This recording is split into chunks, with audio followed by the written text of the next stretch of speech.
En lep pozdrav vsem skupaj. Svoje dijake, ki tekmujejo na raznih tekmovanjih, motiviram običajno z naslednjo frazo. Dragi dijaki, ni pomembno sodelovati, pomembno je zmagati. Seveda fraza sprva izzove nekaj smeha, ne? Vendar vanjo resnično verjamem. In verjamem, da to velja za vsakogar, ne le za moje dijake. Ni pomembno sodelovati, temveč zmagati. Seveda se za tem navidez egocentričnim motom skriva nekaj globljega, ne? In ga v resnici ne smemo jemati tako površinsko. Če bi objavili le mojo predhodno izjavo, bi jo lahko gladko proti meni uporabili kot protipropagandni material, ne? Zato bi rad to izjavo utemeljil, podobno, kakor jo utemeljim svojim dijakom. Torej, življenje. Življenje je ena velika igra, oziroma tekma, če komu bolj tako paše. S čim oziroma s kom se borimo, proti komu tekmujemo? Zelo preprosto. Tekmujemo sami s seboj. V vsakem trenutku, vedno in povsod. Pred kratkim sem se s prijateljem zapletel v krajšo filozofsko debato, pri čemer je bilo glavno vprašanje, kdo ali kaj sem. Ne morate verjeti, ampak ljudje dajo zanimive odgovore na to vprašanje. Večina se jih poistoveti s svojim premoženjem, s svojim imetjem ali pa statusom v družbi. Naprimer, zdaj, ni mišljeno nič osebnega, ampak pač nekoga moram vzeti za primer, ne, torej doktor, ne, zdravnik. Sem doktor Anton Novak, zdravnik in rešujem življenja. Sem oče 2 otrok in ju dobro vzgajam. Vozim Audi A6 in imam vikend v Baški na Krku. Ali pa, sem Jožica Fakinova, gospa srednjih let, kmalu bom postala babica. Rada imam red in disciplino. V življenju sem preskrbela 4 otroke, ki so postali uspešni in si vzpostavili dober status v družbi. Ampak, ali kateri izmed danih odgovorov resnično odgovori na vprašanje, kdo sem? Poglejmo na to vprašanje z nekoliko drugačne perspektive. Ne glede na to, ali smo verni ali ne, se postavimo v slednjo situacijo. Napočil je naš sodni dan. Okay? Stojimo dobesedno nagi. Predstavljate si, ne mene, ne, ampak nagi pred Bogom, ne? In mu polagamo svoje račune.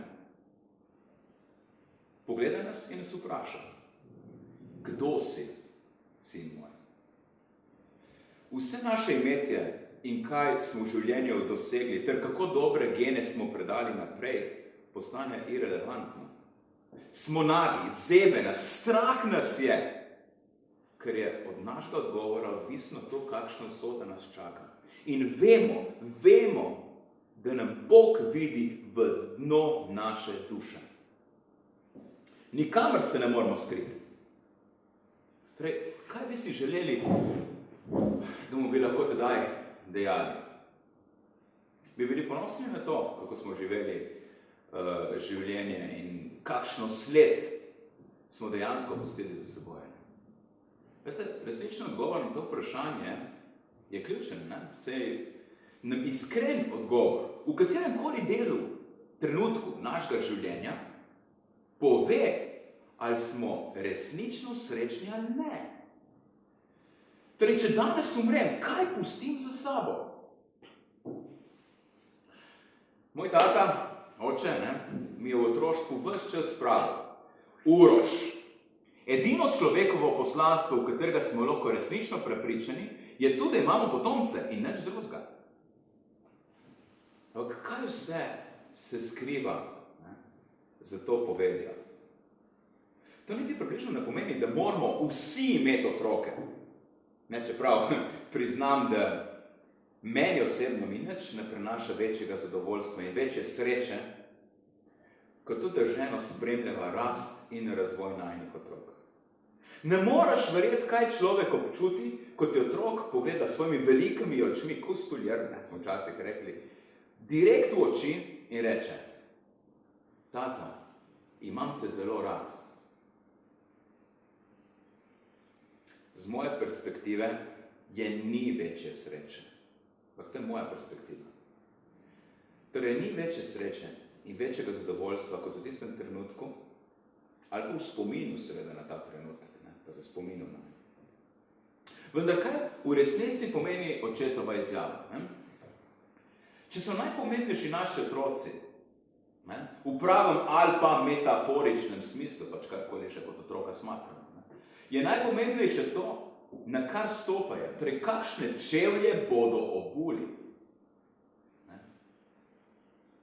Pomemben je teren, ko jim ga bomo pustili za seboj.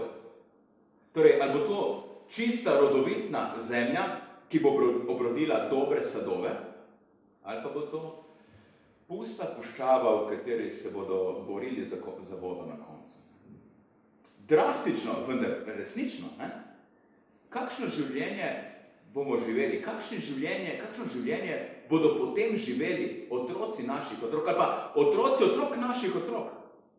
To je vprašanje. Verjamem, da vsak izmed nas to ve. Jaz vem, on ve, ti veš. Ampak vprašanje je, če vsak izmed nas to zavesti. Če bi si vsak izmed nas prizadeval, da bi za sabo pustili nekoliko boljši teren, kot je bil teren, po katerem smo prej hodili, bi bila naša zemlja, to je prostor, v katerem živimo, raj. Ampak, dragi moji, dejansko živimo v raju in vsakodnevno smo obdani z obilico čudežev, s harmonijo in urejenostjo. In kdo je lahko boljše tukaj, kot jaz? Torej, ko polagamo račune Bogu, jih v resnici polagamo sami sebi. Kdo sem? Odgovor prepuščam vam. Pot ni enostavna in trdni moramo biti sami pri sebi. Skušnjave so prisotne, vse posodne. Premagovati moramo same sebe. Vendar, kot pravi Biblija, vse krajšence so daljšence. Če se tako vrnem na svojo začetno frazo, torej, ni pomembno sodelovati, temveč zmagati, jo zdaj lahko utemeljim. Tekmujemo ne proti nekemu zunanjemu nasprotniku, ker smo vsi del ene velike celote. Tekmujemo ves čas sami s seboj. Vsi smo lahko zmagovalci, ker zmagamo vsakič, ko postanemo boljši od svojega predhodnika, torej od svojega predhodnega jaza. In to prinaša tisto čisto zadovoljstvo, ki nahrani našega duha. Glede, jaz nikoli ne bom pozabil ene moje bivše dijakinje, ko je prejela zadostno oceno pri fiziki. In so se ulile solze iz oči. Ni jokala, tekle so iz solze. Tu niso bile solze žalosti. Bile so solze sreče. Sreče, ker je uspelo pisati fiziko pozitivno. Dosegla je nekaj, kar se je sprva zdelo nemogoče. Premagala je samo sebe. Priznati moram, da sem bil v tistem trenutku izredno ganjen. In nikoli ne bom pozabil tistega izraza, čiste sreče na njenem obrazu.